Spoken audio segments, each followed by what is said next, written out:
Now, the government in India has scrapped the special status awarded to Kashmir. Article 370 of the Indian Constitution allowed the region to make its own laws and curbed non-residents for buying property. The Indian Home Minister believes the move will integrate India's only Muslim-majority region with the rest of the country. Now, telecommunication services in the state have been blocked, political leaders have been placed under house arrest, and thousands of Indian troops have been deployed to the area. Now is the time to remove legal provisions like Article 35A, provisions which cause ambiguity about the status of J&K. अनुच्छेद 370 के सभी खंड लागू नहीं होंगे सिवाय खंड 1 के नामक कश्मीर में एक लंबे रक्तपात भरे युद्ध का अंत धारा 370 के समाप्त होने से होगा। आतंकवाद की जड़ भी पीछे से। It took 70 years for India to abrogate Article 370. It was the dawn of a new era for Kashmir.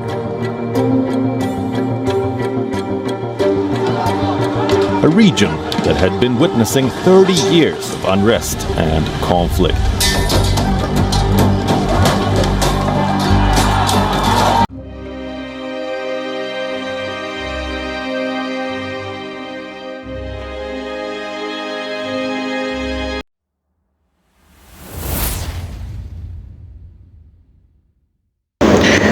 Hello everyone.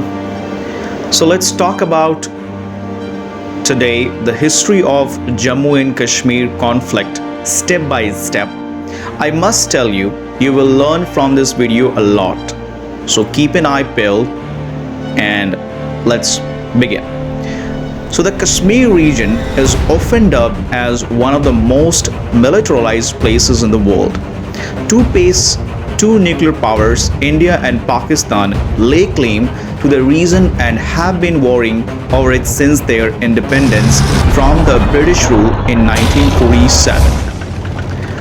Barely 2 months after independence, Pakistan fighters invaded Jammu and Kashmir, leading to the first of 4 wars the two countries have since fought.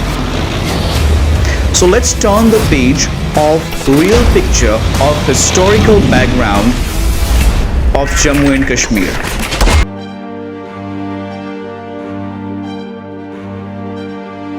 Let's turn the page of real picture of historical background. In 1947, Maharaja Hari Singh declared Jammu and Kashmir independent. Pakistan immediately launched a non-official war to the free region from Hindu rule, in which these were majority of Muslims. Soon after, Maharaja Hari Singh realized that he was unable to protect the state when he asked Indian government for help. The Indian government was ready to aid, but with some certain conditions that would accede to India. The Maharaja agreed upon the same, and the Indian government and the Maharaja signed the Accession Treaty on October 26, 1947. Remember, of Kashmir problem. The state of Jammu and Kashmir was one of the princely states of India prior to 1947, when it was a part of British India. The region was a princely state under British colonial rule and retained a great degree of autonomy before partitioning into India and Pakistan. So the 1947 partitions, British India was governed by the 1947 Indian Independence Act. Princely states were not directly incorporated in either dominion or were theoretically granted the option to stay independent or accede to either. However, independence was not a real option for many princely states, many which were quite small, their geographical positions, religious identity or other factors. Maharaja Hari Singh in Kashmir inhabited a unique conundrum. He was a Hindu but held dominion over a Muslim majority. It was only the princely states bordering both India and newly born Pakistan. Further complicating the already tense birth of two nations was his open discussions of an independent Kashmir. Let's talk about Article 370 and 35. The provisions empowering the state of a special status has always been the elephant in the room. Jammu and Kashmir is only such states those have status of the specialist status. There are many states like Nagaland, Assam, Manipur, Arunachal Pradesh, but in those states there is no such type of provisions who separate from the India. Such type is totally against the unity and integrity of India. Article 370 was a means of keeping Kashmir connected to India.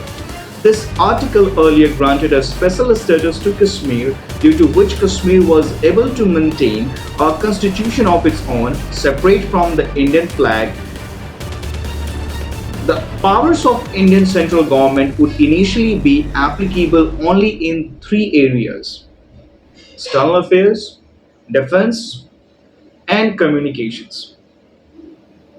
There were another article after 370, which was Article 35A, that clarifies defines the permanent residence of Kashmir. It also stated that no outsider is permitted to buy land, property in Kashmir. No one can also avail of educational qualifications. No one can apply for the government jobs, and no voting rights will be given to the outsiders. The primary purpose of removing Article 370 is to integrate Kashmir into India. After the removal of the article, the status was given to the Kashmir has been scrapped. So what happened after Article 370 was removed? After the decisions of Article 370 abrogations, there is no separate constitution of Jammu and Kashmir, no separate flags. Now Indians can come to Jammu and Kashmir to purchase land there, avail of educational scholarships, and apply for government jobs. The people who supported these decisions clearly said for the betterment of Kashmir. It is a win-win situation of Kashmiris and the Indians both. Indians can buy land there and make a huge investments, which will help the land prices are there in Kashmir. So the companies can come and invest there, which will be a return, create more jobs. We Indians can get a government jobs and avail of a scholarship. All of this will be lead of the overall economic development actually.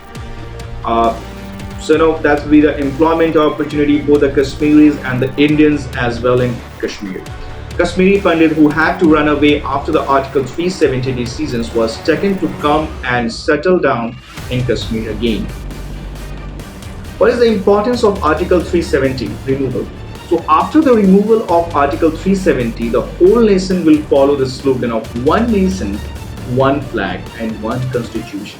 Now the Indian national flag cannot be insulted anywhere. If anyone do this, he will be punished under the new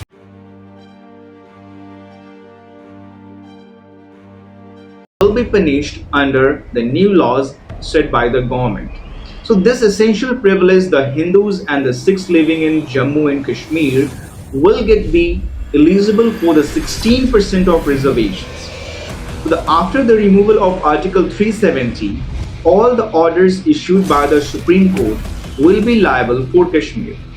The Assembly of Jammu and Kashmir will walk hand in hand with the Indian government and follow what the Indian Constitution has to say.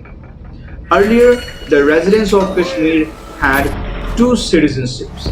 After the removal of 370, now everyone living in Jammu and Kashmir is Indians. Thus, in short, these decisions will make us all united. We will all Indians right now. Well, that's all we have to be for you today.